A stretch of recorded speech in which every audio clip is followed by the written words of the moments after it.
Permata TV YouTube Indonesia dengan bangga mempersembahkan sebuah storytelling kekinian abad ini, diangkat dari karya besar Esa Mintarja yang sangat populer di masanya, berlatar belakang kisah tanah Jawa masa lampau, tepatnya di penghujung kejayaan kerajaan tanah Jawa, dengan judul Kisah Api di Bukit Menoreh.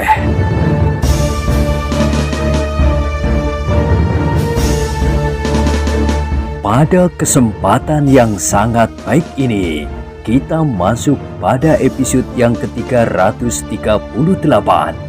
Selamat menikmati.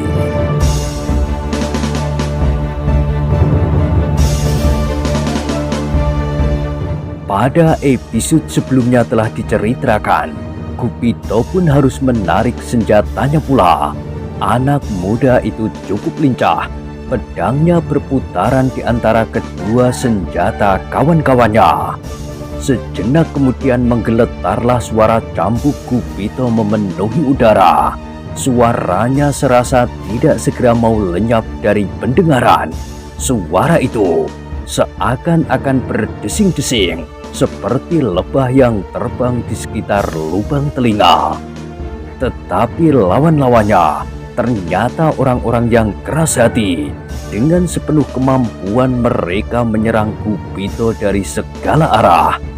Namun bagi Gupito sendiri, orang yang kurus itulah yang menjadi sasaran utamanya. Ia harus dipisahkan dari putra Ki Argojoyo. Dengan demikian, maka ujung cambuk Gupito seolah-olah selalu mengejarnya. Kemana ia meloncat, terasa ujung cambuk itu selalu mengikutinya.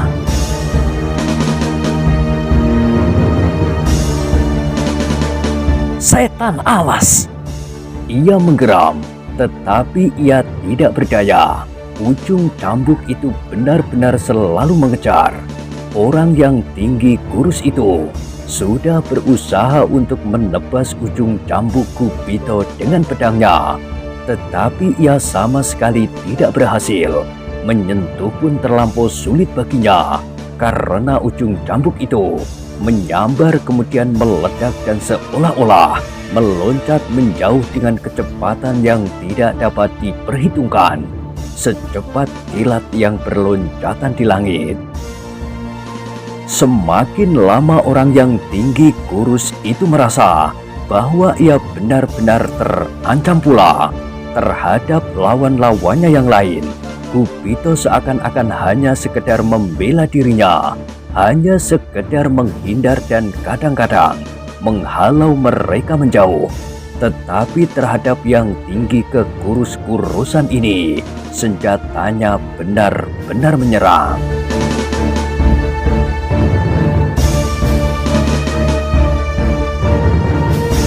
Ketika ujung cambuknya berhasil menyentuh kulit orang yang kekurus-kurusan itu, maka terdengarlah keluhan yang tertahan. Bukan saja lengan bajunya yang sobek karenanya, tetapi ternyata kulitnya pun terkelupas pula, sehingga darahnya segera mengalir memerahi pakaiannya. Setan alas! Ia mengumpat pula. Namun ujung cambuk Gupito tidak juga berpindah daripadanya.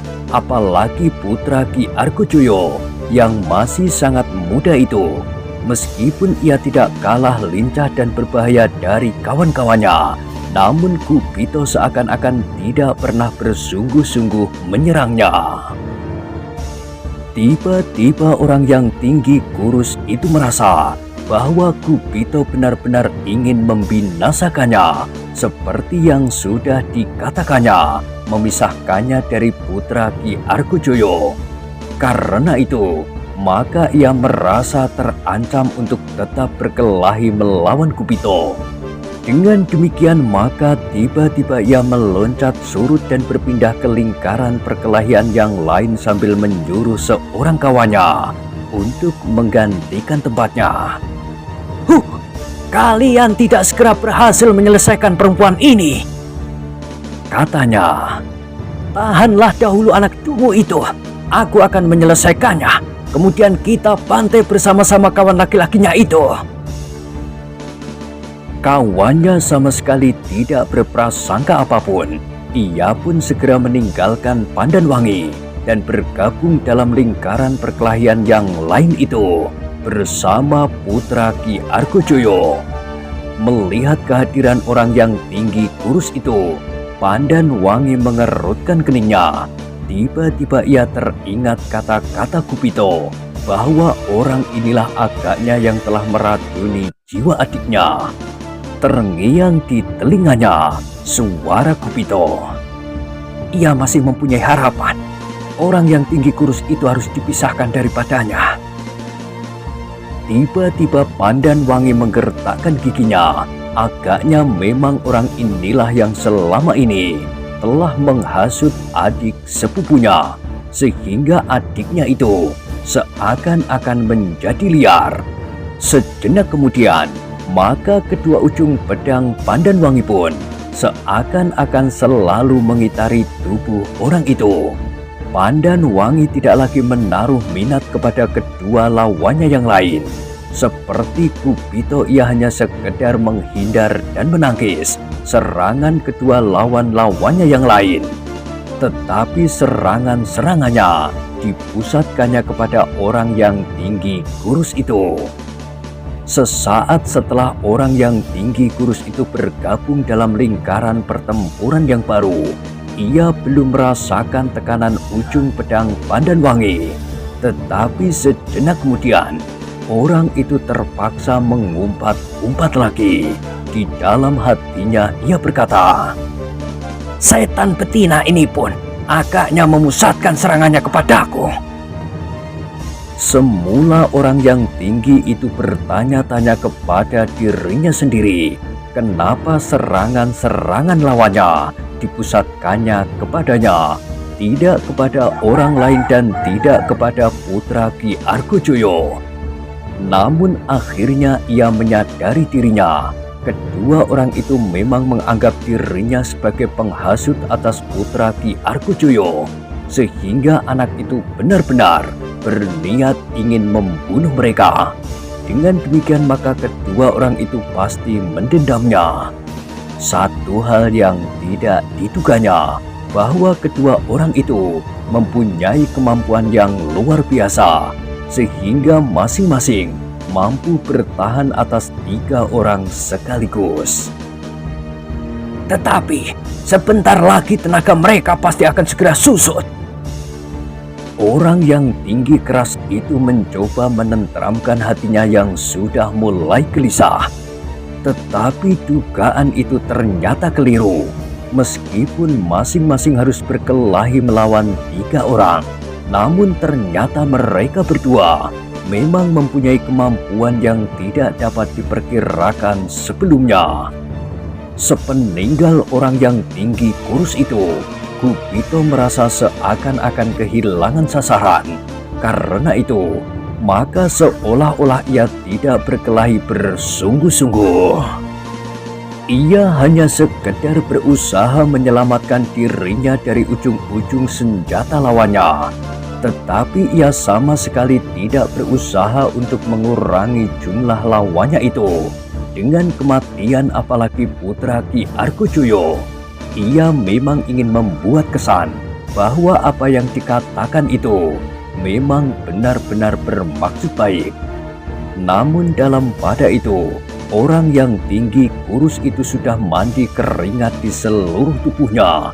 Bukan saja ia menjadi semakin gelisah, tetapi ternyata ia benar-benar telah hampir kehilangan akal. Ujung-ujung pedang Pandanwangi seakan-akan mempunyai mata yang tajam yang dapat melihat kemanapun ia menghindar.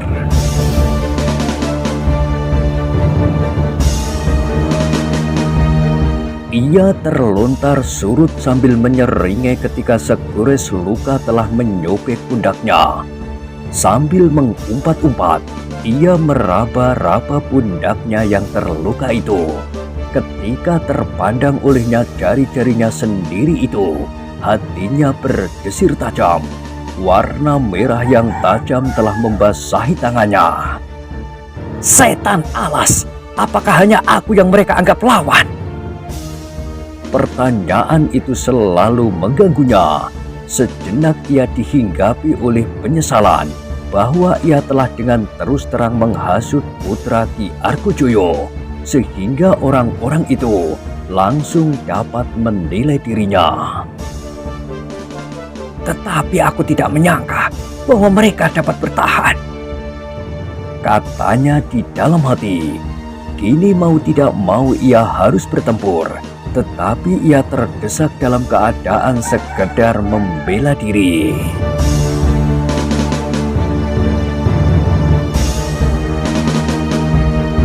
Dalam pada itu, selagi mereka bertempur dengan serunya, dua pasang mata mengawasi pertempuran itu dengan tajamnya, yang seorang dengan wajah yang tegang dan merah padam oleh kemarahan yang serasa menyesakkan dadanya. Guru, bukankah kita mendengar apa yang dikatakan oleh anak yang masih sangat muda itu, bahwa keduanya telah melakukan pelanggaran yang memalukan? Jangan percaya, jawab yang lain. Kenapa? Kita dapat menemui mereka dan bertanya sebaik-baiknya. Sejenak mereka terdiam, seolah-olah terpukau oleh pertempuran yang menjadi semakin seru. Sambil menahan nafas mereka menyaksikan senjata beradu dengan gemeletarnya cambuk Gupito. Di dalam hati keduanya mengakui bahwa Gupito memang seorang yang pilih tanding. Tetapi gadis kawannya bertempur itu pun mempunyai banyak kelebihan dari lawan-lawannya. Ia mampu melawan 3 orang tanpa menemui kesulitan apapun. Bahkan ia masih juga dapat melukai orang yang tinggi kekurus-kurusan itu. Aku tidak sabar lagi, desis yang seorang.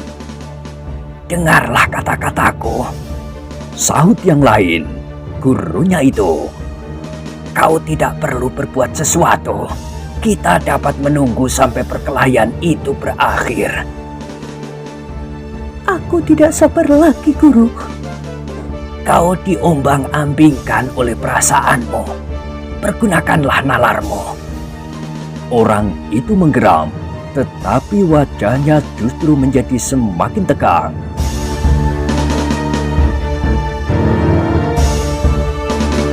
Aku mengharap kedua orang itu berhasil mengalahkan lawan-lawannya, gumamnya. Tentu, menilik perhitunganku, mereka akan menang. Dan aku mendapat kesempatan untuk berperang tanding. Kau harus mencoba mengendalikan diri. Muridnya tidak menjawab, tetapi sorot matanya masih saja menyala seperti api yang tersiram minyak. Pertempuran itu sendiri memang berlangsung semakin seru. Gupito dan Pandanwangi berhasil menekan lawan-lawan mereka, sehingga keenam orang itu sama sekali sudah tidak mampu untuk berbuat apa-apa. Apalagi orang yang tinggi kekurus-kurusan itu, lukanya semakin lama menjadi semakin banyak. Kau adalah sumber malapetaka yang menimpa adikku, desis Pandanwangi. Aku kira akan lebih baik baginya kalau kau tidak mengganggunya lagi untuk seterusnya. Orang itu pun menggeram pula, tetapi ia benar-benar sudah tidak berpengharapan. Meskipun demikian ia masih juga melawan bersama-sama dengan kawan-kawannya. Putra Ki Argojoyo pun kemudian harus melihat kenyataan yang dihadapinya. Kawannya yang tinggi kekurus-kurusan itu sudah terluka, sedang kawan-kawannya yang lain sama sekali tidak berdaya melindunginya. Dengan demikian ia pun mulai ragu-ragu kalau ia bersama kawan-kawannya meneruskan perlawanan, maka hampir tidak dapat diharapkan bahwa mereka akan dapat mempertahankan diri. Kalau mereka gagal dan apalagi berhasil ditangkap, maka nasibnya akan menjadi terlampau jelek. Bukan karena takut digantung di alun-alun, tetapi untuk menjadi tontonan adalah sama sekali tidak menarik.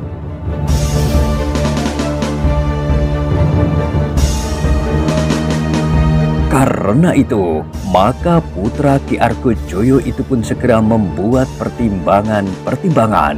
Ia memang melihat beberapa keanehan di dalam pertempuran itu. Lawannya agaknya sama sekali tidak bernafsu untuk menyerangnya atau sama sekali membinasakannya.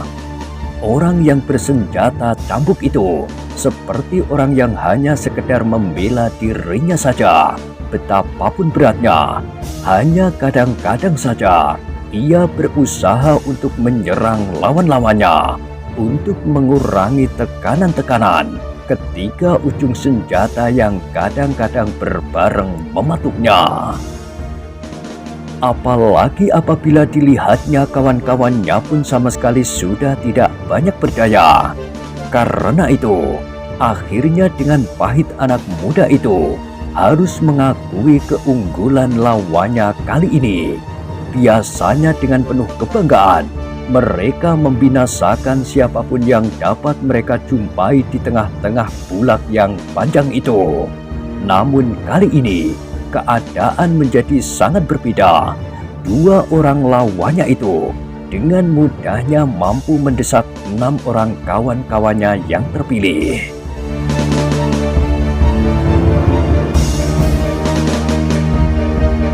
Tidak ada jalan lain, katanya di dalam hati. Lari adalah jalan yang jauh lebih baik daripada digantung di alun-alun. Akhirnya keputusan itu jatuhlah. Putra Ki Argojoyo itu tidak sempat minta pertimbangan kepada kawannya yang tinggi kekurus-kurusan, karena ia sendiri masih terlampau sibuk dengan ujung cambuk Kupito. Sedang kawan-kawannya selalu saja digantungi oleh nasib mereka masing-masing, apalagi kawannya yang tinggi kurus itu. Dengan demikian maka anak muda itu pun segera memberikan isyarat sehingga kawan-kawannya segera mengerti bahwa mereka harus melarikan diri. Tidak seorang pun yang merasa berkeberatan untuk melakukan perintah itu. Dengan demikian maka sekejap kemudian mereka pun telah berloncatan meninggalkan arena. Tetapi baik Kupito maupun Pandanwangi merasa berkeberatan apabila orang yang tinggi kurus itu meninggalkan arena pula bersama kawan-kawannya. Karena itu, hampir berbareng keduanya memburu. Mereka hampir tidak menghiraukan lagi kelima orang yang lain, juga putra Ki Argojoyo. Di dalam hati keduanya, baik Pandanwangi maupun Kupito berpendapat bahwa apabila orang yang tinggi kurus ini tidak lagi berada bersama-sama dengan anak yang masih terlampau muda itu, maka ia akan mendapat kesempatan untuk menilai segala perbuatannya. Mungkin ia akan segera teringat kepada ibunya atau sanak saudaranya. Dengan demikian maka menjinakkan anak itu akan menjadi jauh lebih mudah daripada sekarang. Untuk menangkap dengan kekerasan, agaknya baik Pandanwangi maupun Kupito masih belum sampai hati.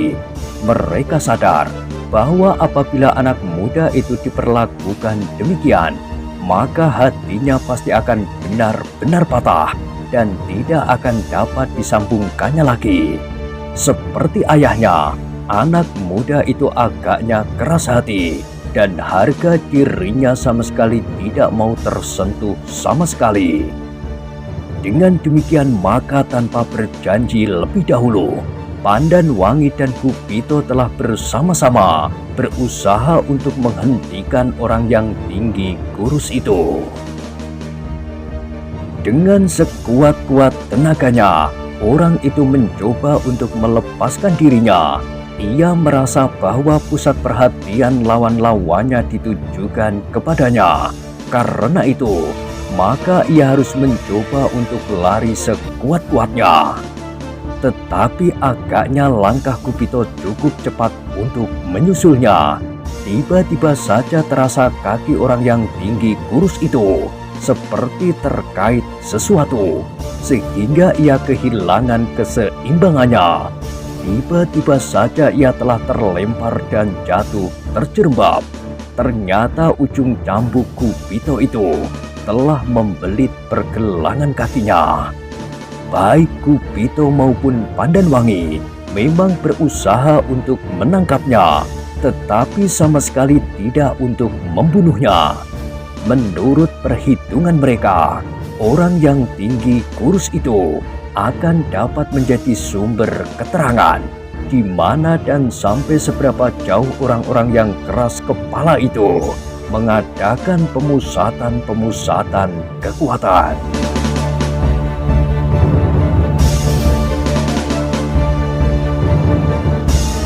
Tetapi nasib yang malang sama sekali tidak dapat ditolak.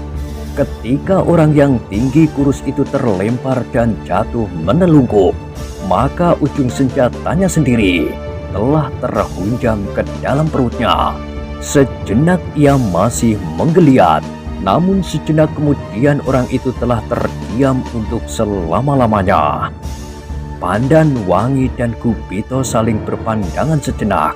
Mereka hampir-hampir telah terlupa kepada orang-orang lain yang berlari semakin lama semakin jauh. "Aku tidak sengaja," desis Gupito. Pandanwangi mengangguk-anggukkan kepalanya. Ia percaya bahwa Gupito memang tidak sengaja. Karena itu katanya pula, "Agaknya memang sudah menjadi batas hidupnya. Orang itu harus mengakhiri hidupnya dengan senjatanya sendiri. Meskipun caranya agak berbeda dengan Haryo Penangsang," desis Gupito. Pandanwangi masih mengangguk-anggukkan kepalanya. "Kita tidak berhasil kali ini," desis Pandanwangi sambil menyarungkan senjatanya. "Tetapi aku mengharap bahwa anak itu akan mendapatkan kesempatan untuk menilai dirinya sendiri." "Sayang orang ini terbunuh," berkata Gupito kemudian. "Kalau tidak, kita akan banyak mendapat keterangan." "Sudahlah, bukan salah kita. Kita akan memberitahukan kepada para peronda untuk merawat mayat ini." "Tetapi mereka harus berhati-hati." "Iya, mereka harus datang dalam jumlah yang cukup." Gupito menarik nafas dalam-dalam, kemudian ia berdesis, "Sekarang kita akan kembali." Pandanwangi menganggukkan kepalanya, tetapi ketika tampak olehnya wajah Gupito yang ragu-ragu, maka ia pun segera menundukkan kepalanya.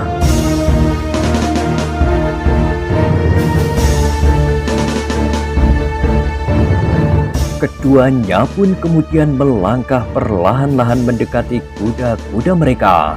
Tetapi mereka tidak saling berbicara apapun. Gupito yang merasa bahwa ia belum menyampaikan pesan Kupolo seluruhnya menjadi kecewa. Tetapi suasananya sudah menjadi rusak sama sekali karena kehadiran orang-orang yang berputus asa dan berbuat tanpa tujuan itu. "Tetapi aku sudah mengatakan sebagian," katanya di dalam hati. "Sehingga lain kali aku hanya tinggal menanyakan jawabnya." Gupito menarik nafas dalam-dalam. Ia mencoba mengingat-ingat apa yang sudah dikatakannya. Namun tiba-tiba ia mengerutkan keningnya. "Aku belum memintanya untuk Kupolo. Aku belum mengatakan pokok persoalannya," ia berkata pula di dalam hatinya. "Tetapi Pandanwangi sudah dapat menangkap maksudku, dan ia sudah mengerti." Kupito terperanjat ketika ia mendengar Pandanwangi bertanya, Apakah kita terus pulang ke rumah? Kupito heran mendengar pertanyaan itu. Dengan ragu-ragu ia menjawab, Iya, kita pulang. Tetapi persoalan kita, maksudku persoalan yang dititipkan Kupolo padaku masih belum selesai. Pandanwangi tidak menyahut, tetapi kepalanya menjadi semakin tunduk. Adalah di luar dugaan sama sekali bahwa tiba-tiba keduanya mendengar pula gemerisik dedaunan di belakang mereka. Serentak mereka berbalik dan siap menghadapi kemungkinan apapun yang bakal datang. Tetapi darah Kupito tiba-tiba saja serasa berhenti mengalir ketika ia melihat seseorang berdiri di hadapannya. Seorang yang berpakaian seperti seorang laki-laki, tetapi dalam sekilas Kupito langsung dapat mengenalnya bahwa ia bukan seorang laki-laki. Apalagi ketika ia melihat di tangan orang itu tergenggam sebatang tongkat baja putih dengan sebuah tengkorak kecil yang berwarna kekuning-kuningan pada pangkalnya. Inikah Agung Sedayu yang pernah aku kenal dahulu? Terdengar orang itu berdesis. Sejenak Kupito membeku diam di tempatnya. Ditatapnya orang itu dari ujung kepala sampai ke ujung kakinya. Apakah kau melihat sesuatu yang lain padaku? Ia bertanya. Kupito masih tetap membisu. Inikah putri kepala tanah percikan menoreh yang perkasa itu dan bernama Pandanwangi? Kupito masih tetap berdiam diri, sedang Pandanwangi menjadi terheran-heran melihat orang itu. Seperti Kupito, ia pun segera mengenal bahwa orang itu sama sekali bukan seorang laki-laki. Adalah pantas sekali bahwa putri kepala tanah percikan menoreh telah menggemparkan seluruh telatah pajak. Kini aku melihat sendiri betapa ia mampu melawan 3 orang laki-laki sekaligus. Pandanwangi menjadi semakin heran. Ia sama sekali tidak merasa bahwa namanya pernah dikenal orang sampai di luar telatah menoreh. Namun ia merasa kata-kata itu sekedar suatu kata-kata sindiran yang mengungkat kemarahannya. Namun sayang, berkata orang bertongkat itu, kebesaran namanya sama sekali tidak diimbanginya dengan keluhuran Trapsilo seorang wanita. Pandanwangi menjadi semakin tidak mengerti apakah yang dimaksud oleh orang itu. Sekilas ia teringat kepada orang-orang yang baru saja melarikan diri. Apakah orang ini termasuk salah seorang dari mereka? Hei, kenapa kalian membeku seperti patung?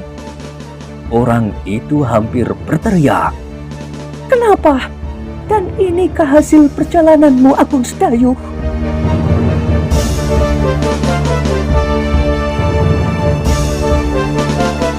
Kupito menarik nafas dalam-dalam. Kini ia yakin siapakah yang dihadapinya. Meskipun tongkat baja putih itu semula telah membingungkannya, tetapi tidak salah lagi. Sehingga karena itu, ia pun berdesis.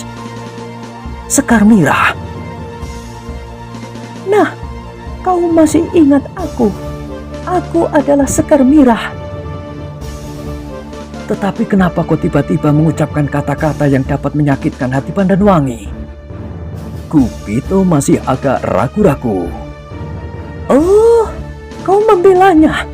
Aku memang sudah yakin bahwa kau pasti akan membelanya. Tunggu Sekar Mirah, biarlah aku berbicara. Tidak ada yang dibicarakan, dan aku pun tidak akan berbicara apapun. Aku hanya akan sekedar menyatakan sakit hati yang hampir tidak tertahankan. Merendahkan derajat wanita adalah perbuatan yang paling terkutuk. Pandanwangi yang mendengar tuduhan-tuduhan itu tidak dapat menahan hatinya lagi, sehingga karena itu ia menggeram. Apa maksudmu? Dan siapakah kau? Kau sudah mendengar namaku disebut. Aku Sekar Mirah. Tetapi kau tidak perlu tahu lebih banyak tentang aku. Kau bukan seorang gadis yang pantas untuk dibawa bersahabat. Diam! Pandan Wangi benar-benar tidak dapat menahan perasaannya lagi. Selangkah ia maju.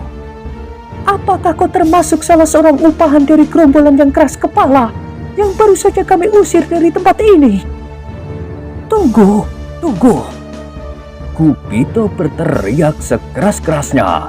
Pertemuan yang aneh dan tiba-tiba ini sudah membuat kepalanya menjadi pening.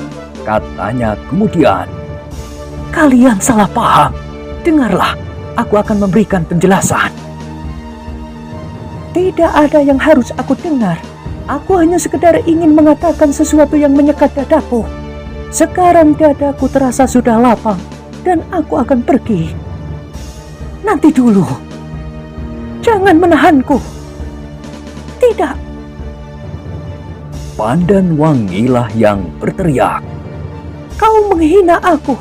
Aku harus mendapat penjelasan apa yang telah kau lakukan itu. Aku bukan seseorang yang begitu saja membiarkan diriku direndahkan. Meskipun kadang-kadang aku dapat juga menahan diri. Tetapi tuduhanmu terlampau menyakitkan hati. Aku memang ingin membuat kau sakit hati. Seperti hatiku yang pedih saat ini. Aku tidak dapat membiarkan aku tersiksa sendiri. Sedang kau sambil tertawa-tawa menikmati kesegaran akan tindakanmu yang memalukan itu. Apa yang sudah aku lakukan? Apa? Persetan! Sekarang aku akan pergi. Aku tidak peduli lagi kepada kalian. Tidak. Sahut Pandan Wangi yang meloncat semakin maju. Kau tidak dapat pergi sebelum kau memberikan penjelasan. Kau sudah menghina aku, dan aku tidak akan membiarkan diriku kau hinakan tanpa mengetahui persoalannya. Kalau aku memang bersalah, mungkin aku dapat mengerti dan tidak akan bersakit hati. Tetapi dalam keadaan serupa ini, aku tidak mau. Sekar Mirah tidak segera menjawab, tetapi suara tertawanya meninggi dan berkepanjangan, benar-benar menyakitkan hati. Namun justru Pandan Wangi mengangguk-anggukkan kepalanya sambil bergumam. Sekarang aku sudah mendapatkan gambaran dengan siapa aku berhadapan. Suara tertawa Sekar Mirah tiba-tiba terputus. Dengan serta-merta ia bertanya, Dengan siapa aku berhadapan? Seorang perempuan yang paling tidak tahu diri yang pernah aku temui. Suara tertawamu mirip dengan suara tertawa Ki Bedul Suro, atau barangkali kau muridnya. Sekar Mirah mengerutkan keningnya. Kalian ternyata telah menjadi semakin jauh terlibat ke dalam kesalahpahaman. Aku akan menjelaskan siapakah kalian masing-masing. Potong Gupito, tetapi Sekar Mirah menggeleng. Tidak perlu. Kau hanya akan menambah hatiku menjadi semakin parah. Tidak, tetapi kau tidak mengerti. Gupito, Berkata Pandan Wangi. kau kenal perempuan binal ini? Biarlah ia di sini. Aku ingin mengenalnya lebih banyak lagi. Kau keliru Pandan Wangi. Tidak. Seperti perempuan ini yakin tentang diriku sebelum ia mengenalku. Aku pun yakin tentang dirinya sebelum aku mengenalnya. Kalian adalah gadis-gadis yang paling bodoh yang pernah aku temui. Akhirnya Gupito pun menjadi jengkel. Kalian telah dibakar oleh perasaan kalian tanpa nalar. Kalau kalian mempunyai telinga, dengarkan aku berbicara. Tidak perlu. Hampir berbareng Pandan Wangi dan Sekar Mirah menjawab. Namun keduanya menjadi terkejut oleh jawaban itu. Kalau kalian tidak mau mendengar keteranganku, apa yang akan kalian lakukan? Aku hanya ingin mengenalnya lebih banyak. Sahut Pandan Wangi. Kepinalan dan keliarannya memberi gambaran yang semakin jelas padaku. Tutup mulutmu, perempuan yang tidak tahu diri. Sekar Mirah memotong, tetapi Pandan Wangi menyahut lebih keras. Ini daerahku. Aku dapat berbuat apa saja di sini. Aku dapat mengusir kau dan menangkap kau dan dapat memperlakukan kau menurut kehendakku. Aku adalah putri kepala tanah percikan. Itu kalau kau mampu menangkap aku. Aku akan mencoba dan membawamu kepada ayah. Aku mendapat sebuah permainan yang mengasihkan. Barangkali kau dapat menjadi tontonan di halaman rumahku. Ketika Pandan Wangi melihat wajah Sekar Mirah yang menjadi merah, maka ia menjadi semakin mantap. Pandan Wangi sadar bahwa Sekar Mirah pun sedang membuatnya marah. Karena itu, supaya ia tidak kehilangan keseimbangan, maka ia pun melakukan perbuatan yang serupa. Akibatnya memang sudah dibayangkan oleh Kupito. Kedua gadis itu menjadi marah bukan buatan. Masing-masing masih saja berusaha mengungkat kemarahan dan sengaja menyinggung perasaan. Tetapi akhirnya keduanya sama-sama tidak dapat mengendalikan diri lagi. Ketika tongkat Sekar Mirah bergetar di tangannya, maka Pandan Wangi pun telah menggenggam sepasang pedangnya. Hei, kalian telah gila! Kupito berteriak, tetapi keduanya seolah-olah sudah tidak mendengar lagi. Sekejap kemudian, keduanya sudah terlibat dalam perkelahian. Sekar Mirah bersenjata tongkat baja putih berkepala sebuah tengkorak yang berwarna kekuning-kuningan. Sedang Pandan Wangi mempergunakan sepasang pedangnya yang selama berkecamuknya api peperangan di atas tanah percikan menoreh, seakan-akan tidak pernah terpisah dari tubuhnya. Kupito yang tidak berhasil melerai keduanya, akhirnya hanya dapat melihat perkelahian itu dengan dada berdebar-debar. Namun di sudut hatinya memang tumbuh pula keinginannya untuk melihat apakah yang sudah dapat dilakukan oleh Sekar Mirah dengan tongkat baja putihnya. Meskipun demikian, Kupito tidak berani menjauhi arena. Kalau keadaan memaksa harus cepat bertindak, ia tidak ingin salah seorang dari keduanya benar-benar tersentuh ujung senjata.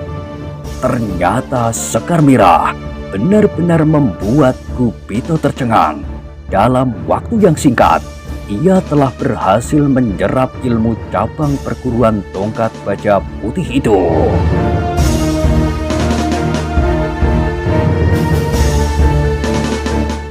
Nah, bagaimanakah kisah selanjutnya? Silahkan ikuti terus kisah Api di Bukit Menoreh pada episode berikutnya. Sampai jumpa.